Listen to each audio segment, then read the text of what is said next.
Vamos con este espantoso caso sobre un niño de 2 años que apareció muerto a los lados de la vía de tren en Galicia. Estaba vestido con ropa marroquí y, perdón, sí, he dicho bien, ¿no? Oviedo. De Oviedo. Ah, perdón, sí, discúlpenme, de Oviedo. Fue hallado por unos empleados de Adif que estaban quitando los matojos y las hierbas y encontraron a una criatura y una maleta abierta al lado. Entonces, a partir de ahí empieza una investigación. Queremos hablar de esa investigación con Javier Durán porque, claro, rápidamente ya han sido identificados los padres que se han entregado porque ya tenían una presión policial tan grave que ayer a las 3 de la tarde la pareja de la madre del crío llamó a la policía y confesó que no podía más, que tenían hambre, que estaban agobiados, que querían terminar con esta historia. En fin, vamos a ver enseguida cuál es la última hora sobre este suceso. De hecho, lo que le dijo este hombre a la policía cuando llamó fue: ya no aguanto más. Les detuvieron en León, fueron trasladados a Oviedo, allí han pasado su primera noche en comisaría y hoy tendrán que declarar ante la juez. Están acusados de homicidio. La autopsia reveló que el bebé de 2 años, hijo de ella, murió de una brutal paliza. No era la primera, pero sí fue la última porque el niño no aguantó más los golpes. Fadila Chardú y David Fuentes llegaban pasadas las 10 de la noche a la comisaría de Oviedo. Lo hacían en coches separados, él en segundo lugar. Allí han pasado la noche y hoy serán interrogados por el juez. Son los presuntos autores del homicidio de Imran, hijo biológico de Fadila, un bebé de tan solo 2 años que tras una brutal paliza habrían abandonado sin vida junto a las vías del tren de Oviedo. Bueno, iban con una maleta, pero bueno, como son gente que van y vienen, no tiene nada de raro.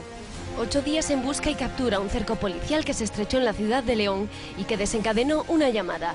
No podemos más, nos entregamos, dijo David por teléfono al 112. Salieron del albergue en el que estaban refugiados y fueron detenidos en un parque público de la capital leonesa. Pues me parece horrible que haga una cosa así con una criatura. David, gallego de 33 años, había conocido a Fadila en Estepona, Málaga, una joven magrebí de 21, hoy de nuevo embarazada. Se trasladaron hace 2 meses a Oviedo porque David había encontrado trabajo en un taller. Y allí vivían en alquiler, muy cerca de ese apeadero de Adif, donde fue hallado el cadáver del niño, envuelto en telas junto a una maleta abierta. Los operarios que desbrozaban matorrales lo encontraron porque asomaba un pequeño pie. Las múltiples contusiones delataban una muerte a golpes 3 días antes. No sé si vivían aquí o no, yo no oí nada. Las familias de ambos han contribuido a su localización, la de Fadila desde Málaga. Muy buena gente, muy buena, tiene un corazón muy bueno, pero esta cosa que pasa, yo no sé. Y la de David en Cambre, a Coruña, donde aseguran que desde hace 5 años no saben nada de su paradero. David fue un niño muy problemático y se metió en el mundo de las drogas. Fuentes próximas a la investigación indican que Fadila y David eran toxicómanos y que ejercían la prostitución para emplear el dinero obtenido en drogas. En el historial policial de David figuran además antecedentes por malos tratos. Se entregaron ayer a la policía y fueron trasladados desde León hasta Oviedo. Y vamos a hablar con nuestra compañera Irene.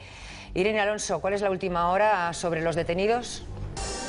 Hola, buenos días. Pues más o menos lo que habéis contado. La madre del niño de 2 años, cuyo cadáver fue hallado la semana pasada cerca de las vías del tren del apeadero del barrio betense de Largañosa, y su pareja, que ayer tarde, como contáis, fueron detenidos en León, han pasado esta primera noche, en los calabozos de la comisaría de Oviedo. La pareja llegó a las dependencias policiales pasadas las 10 de la noche en 2 vehículos policiales camuflados. Ambos podrían pasar hoy mismo a disposición del juzgado de instrucción número 3 de Oviedo, que mantiene el secreto de sumario sobre el caso, aunque su presentación ante el juez podría retrasarse dentro de ese límite legal de 72 horas desde su detención, sobre todo en función del desarrollo de las diligencias policiales. La detención de la pareja, como contáis, ella de nacionalidad marroquí, de 21 años, y el de origen español, de 33, se produjo alrededor de las 3:30 en las inmediaciones de un parque público del barrio de Las Ventas de la capital leonesa.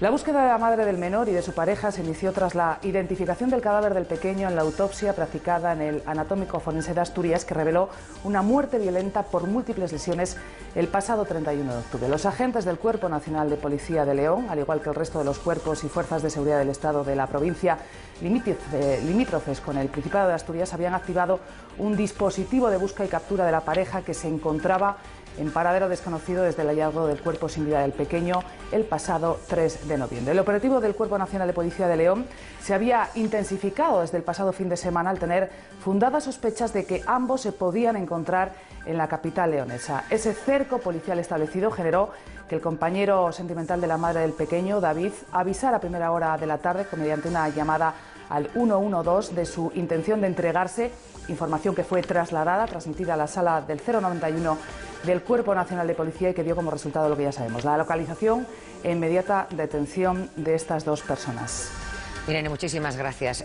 Javier, nos estabas apuntando algo muy importante, que se trata de la colaboración ciudadana, en este caso, que ha ayudado a identificar a la madre de este pequeño asesinado. Hemos invitado también a un psicólogo porque lo que ahora mismo está pensando usted, y hemos escuchado a los vecinos que compartían el bloque de viviendas con ellos dos, que nadie entiende cómo es posible que unos padres, que una madre pueda maltratar y luego asesinar a su hijo. Y hemos invitado a Sergio García, muy buenos días. Hola, buenos días. Para que nos ayude a encontrar respuestas sobre este caso y otros diferentes. Javier, me estabas diciendo, alguien, o sea, digo yo, ¿cómo es posible que a la policía, cómo trabaja para que encuentres un cadáver en unas vías, en Oviedo, cuando la familia vive en Galicia, en Málaga, se van a León, y cómo identifica la policía a ese crío y cómo dan con la identificación de la identidad de los padres? Indudablemente la policía trabaja formidablemente, eso hay que decirlo. Pero además aquí en este caso hubo un aporte importante, que siempre lo decimos, es muy importante la colaboración ciudadana con Policía, Guardia Civil. Hay una llamada de una vecina de la zona que, conociendo la noticia de que había aparecido este bebé de 2 años en una maleta y que la policía estaba iniciando la investigación, se pone en contacto para decir que ella había advertido que hacía 2 o 3 días que faltaban en la zona, que no había visto tanto a los padres como al niño. Esto indicando la posible nacionalidad o procedencia de la madre y la posible procedencia también del niño por las vestimentas que portaba en el momento de encontrarle, pues hacen a la policía prácticamente identificar de qué pareja se puede tratar, inician esa investigación. Esto se mueve en el mundo de la droga, en los sitios donde se suele menudear, comprar droga, intercambiar droga por sexo. Entonces, a raíz de ahí se siguen las informaciones y esto les lleva a que ellos posiblemente habían abandonado la ciudad de Oviedo para dirigirse a León, que está muy cerca.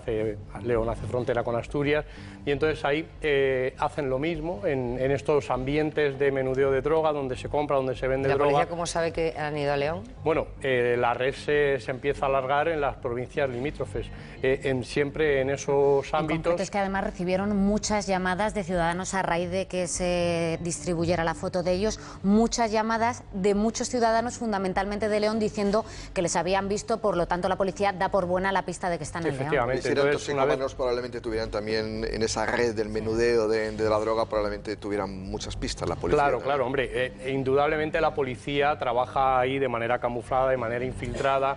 Tienen también confidentes entre personas que se mueven en estos ambientes. Aparte que si a una persona que tiene hábito de consumo de una determinada cantidad de droga se le cierran, digamos, las puertas de acceso a esa droga, de ahí, por ejemplo, esa llamada, ese agobio, ¿no? Sí, pero fíjate, esa llamada que dicen que está relacionada, y esto es lo que te quería preguntar, Sergio, perdona. ¿Qué puede más? Porque se habla del sentimiento de culpa. Él dice, no puedo más. La culpa, las extremas condiciones en las que estaban viviendo allí en León, el cerco policial. ¿Cuál es la mezcla en esa cabeza para que ellos decidan entregarse? Todo ello ha influido a la hora de llamar y decir ya no puedo más. Por lo tanto, esos factores todos han ido haciendo mella en ellos. El sentimiento de culpa también es muy poderoso, ¿no? Es un sentimiento psíquico, psicológico, que puede y que incluso puede haberles llevado a decir esto tiene que finalizar. Por lo tanto, en esa finalización hay una tranquilidad de ellos, que en ese momento la necesitaban. Tenemos que pensar que en el perfil de estas personas, como estamos viendo, hay comportamientos muy extremos, muy límites. Por lo tanto, el poder llegar a un sitio donde esto finalice, también a ellos les ha aportado un sosiego. Sergio, ¿cómo se puede tener sentido de culpa después de haber estado maltratando al niño durante un tiempo indefinido, pero presumiblemente largo? Porque en ocasiones las cosas no suceden cuando suceden in situ, en el momento, sino que es a posteriori, a través de la realidad, el que me va haciendo que yo vaya teniendo ese sentimiento y se vaya extremando ese sentimiento en mí mismo. Es decir, muchas veces no se dan cuenta en sí de lo que hacen hasta después, cuando están viendo noticias, cuando están cercados, cuando están viendo que algo ha sucedido. Es ahí cuando esto comienza. Me parece un hecho muy importante que ella vuelva a estar embarazada, porque posiblemente se pueda hablar de una depresión posparto, que al volver a estar embarazada vuelve a poner de relieve todos esos sentimientos que tenía y que no había solucionado previamente. A ver, esperen. Sí.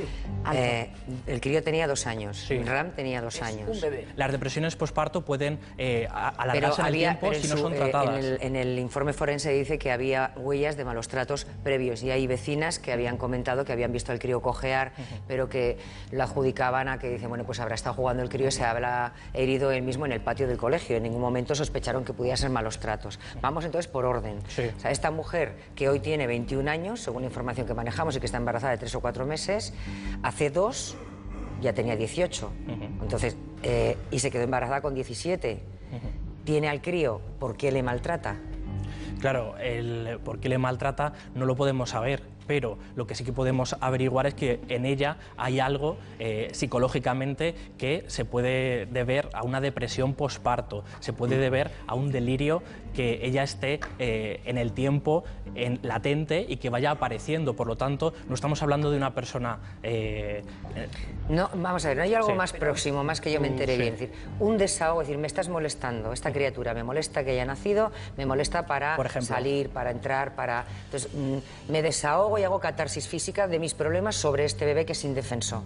Eso puede pensarlo una mujer que maltrata a su hijo. Claro, tenemos que pensar que la maternidad o la paternidad no son innatos, hay que construirlos. En esa construcción que hacemos de la maternidad, de la paternidad, tenemos que aceptar que ya no somos los que éramos antes. Por lo tanto, estas cuestiones que la cercenaban a la hora de poder salir y entrar como lo hacía previamente, evidentemente pueden haber influido, pero pueden haber influido en un estado de base. A todos la paternidad... Pero tanto para matarlo, entonces para llegar a matarlo, un niño de 2 años es un bebé, absolutamente indefenso.